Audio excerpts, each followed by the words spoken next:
Alright, welcome back to another spearfishing trip everyone on the Out and Under YouTube channel. On this day, we had some visitors coming along on the dive and it shaped up to be quite a packed boat. We had Chris Dennis along with Ace from Tobago, as well as two of our Florida friends that came over to visit, Kiki and Farrell.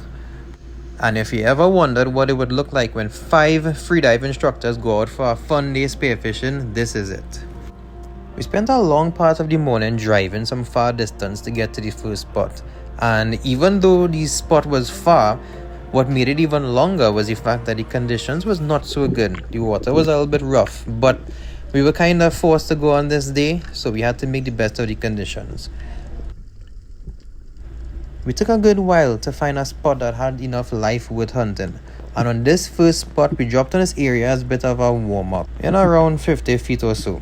And I realized I missed the spot on this first drop, but oftentimes species like hogfish can be found on those outside random areas just roaming the sandy gravel beds, and I decided to start the day with some good target practice.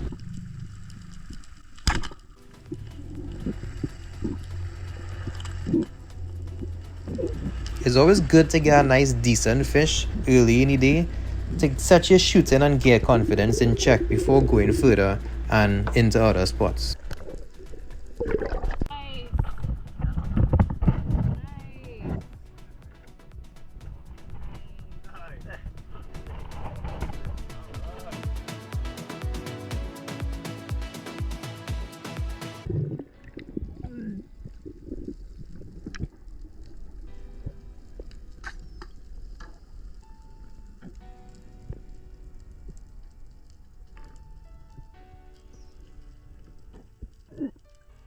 On the very next drop I ended up landing on the right area, but saw very little life as I approached.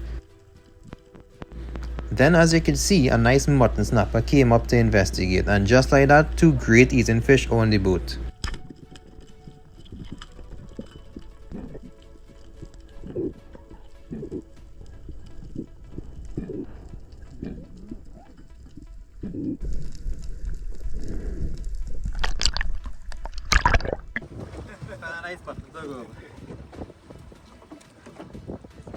On that same spot, Ace also found a decent sized dog snapper to add to the cooler, while on the same drift, Kiki found her personal best dog snapper and the biggest one that we shot for the day. Yeah. You see it? You see that is? Good size. Teardrop. Teardrop! Right! That what we talking Yay! about. PB. PB! I've never shot a teardrop. Oh, nice. I tell you to shoot it.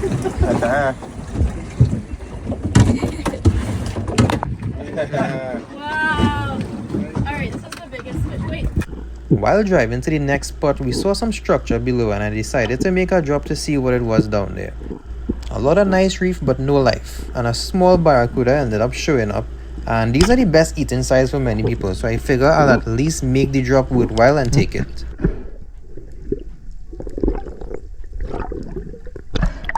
After that fish, we got in the boat and took a drive further out to some deeper and cleaner water. As you can see in this spot, the water color changed quite noticeably, and as I make my dive you can already see the seafloor in 70 feet of water. This is what we would consider amazing visibility for this area. On the way to the seafloor, I can see a good bit of life, and even though I missed the exact spot that we were looking for, there was still some decent fish around as I was approaching the ground.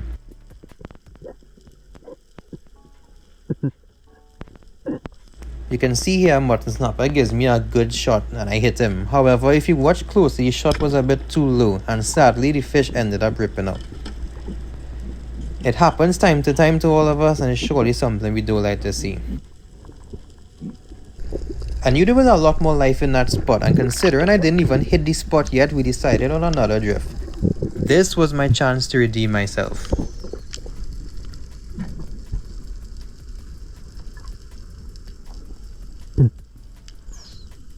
Upon approaching the seafloor this time, I was greeted with even more life as small mutton snappers came up to meet me. Among the other fish, one of them stood out, and it was this large mutton, almost twice the size of the one that got away on the last dive. I made sure to take proper aim this time and get that good holding shot. Now it's just to bring him up the long way back to the surface.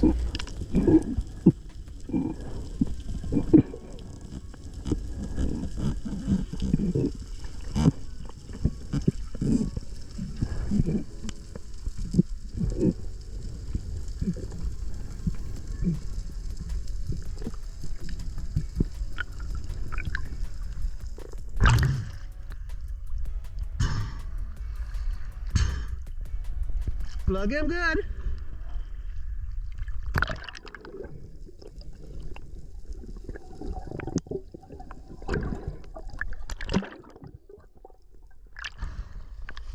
Competition?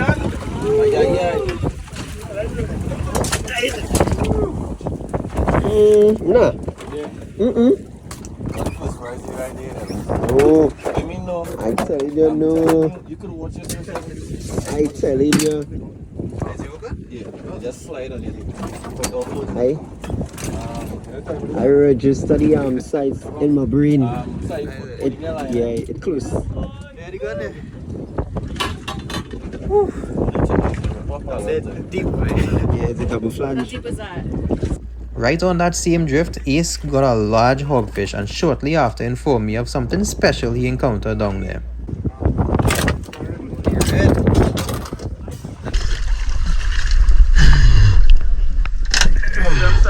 Huh? You what? No. Bull shark? Right where you come up. And them with a more? When I see them, I say, right, back up. Yeah. With those couple fish secured and those bull sharks looking around, we decided on moving on to the last spot of the day. This last spot is one I haven't dove in well over a year and we barely ever get to dive it. Normally we see a lot more life, but somehow the fish just wasn't out today.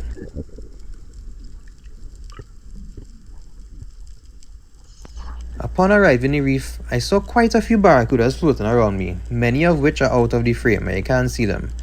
But I always know barracudas tend to stick around on a spot, so I was in no rush to start shooting them.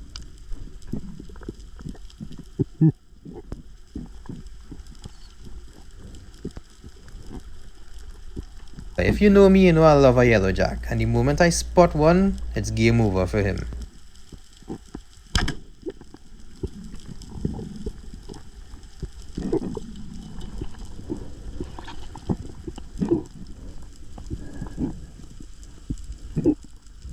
If you ever wanted to know why I love yellowjack so much, stay tuned for the end of the video and you'll see how we handle it.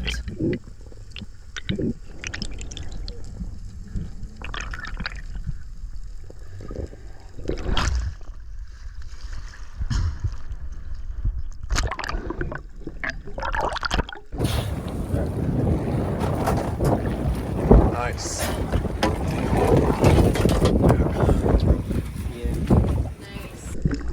By this time of the day, it was late and getting dark, so we knew this was going to be for sure the last couple drifts. Now I made up my mind that I would probably target some of those barracudas hanging around.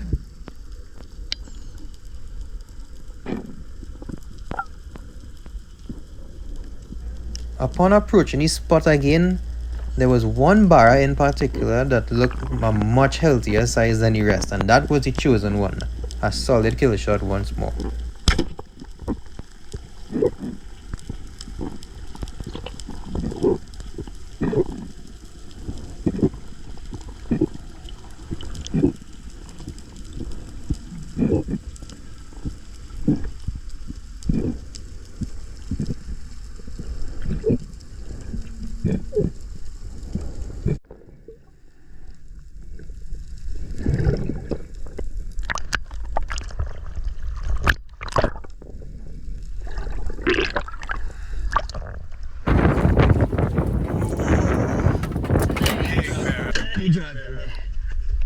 You moving.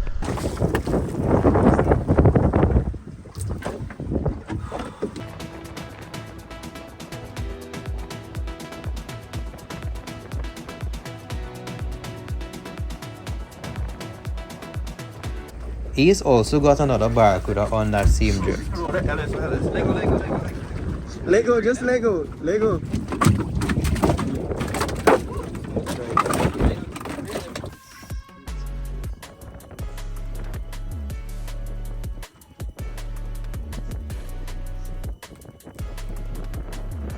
Our last drift of the day, I took a bit of a better breather up on the surface with the intention of getting closer down into the deeper structure within the reef.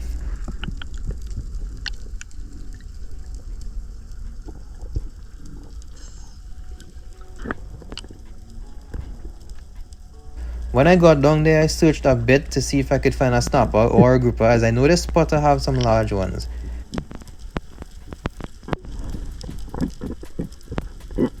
Then I realized I was well in the 70 to 75 foot zone, and for this time of the day, I decided it was time to turn and go back up. And right as I decided to surface, one last Barracuda presented a shot, and I figured it would be a good way to offload my gun for the last time today.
Wow.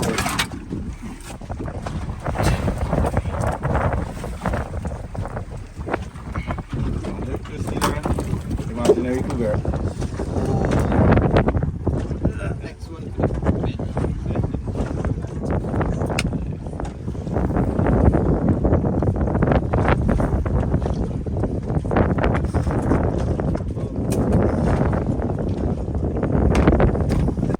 Chris for this day played almost purely a supportive role for everyone, supervising and directing Kiki and Farrell, who weren't too familiar with the area. He also gave backup and support for Ace and myself, which left him with not much opportunities to shoot fish for himself. Thankfully, his last drop got him the biggest Barracuda of the day by far, and we ended the day on that fish. Yeah, nice. Nice one. Oh, enjoy your fish, bro. Yeah, gotta control him.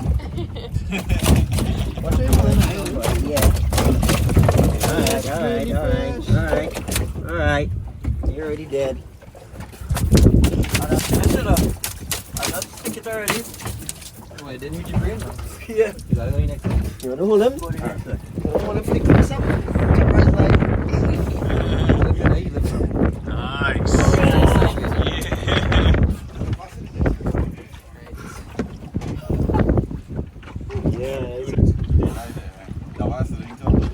Boy, I stopped this thing already. Yeah, we see the mark. I mean, we stopped and he could be down here so lively, boy. He's a fighter for sure.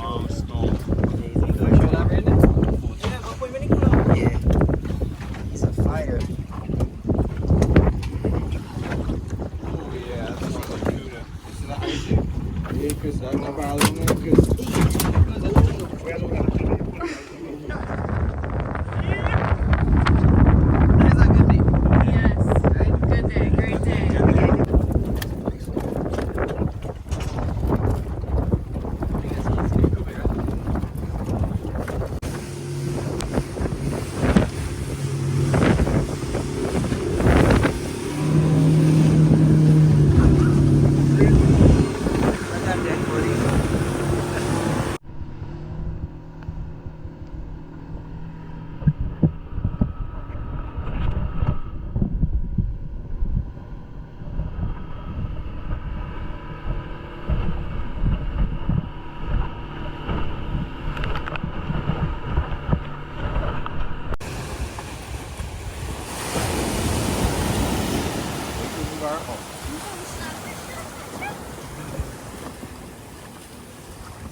I hope you all remember that yellow jack. Now let me show you how we deal with it.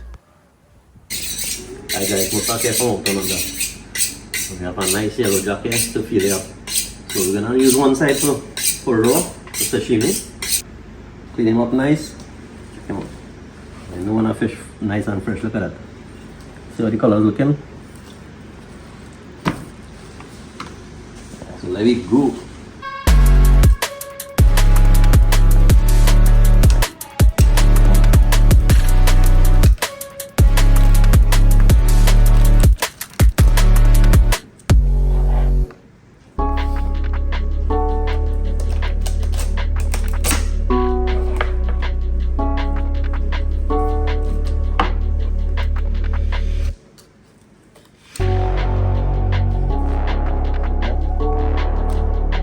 Ready. When you say get rid, it's not a throw, yeah? But you know you need it. Nice and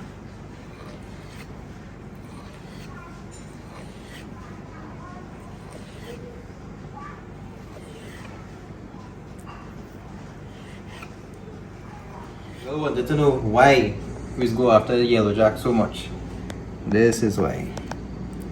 Some of the best sashimi you'll ever have is this fish. what kind of chopstick you using it? Ethnic chopstick. Real good. Oh yeah, I stopped cooking this fish. It tastes too good raw. Alright, so I hope you all enjoyed that one. I definitely had a lot of fun making it. And make sure to like, subscribe, and share to all your friends and family, anybody who might be interested.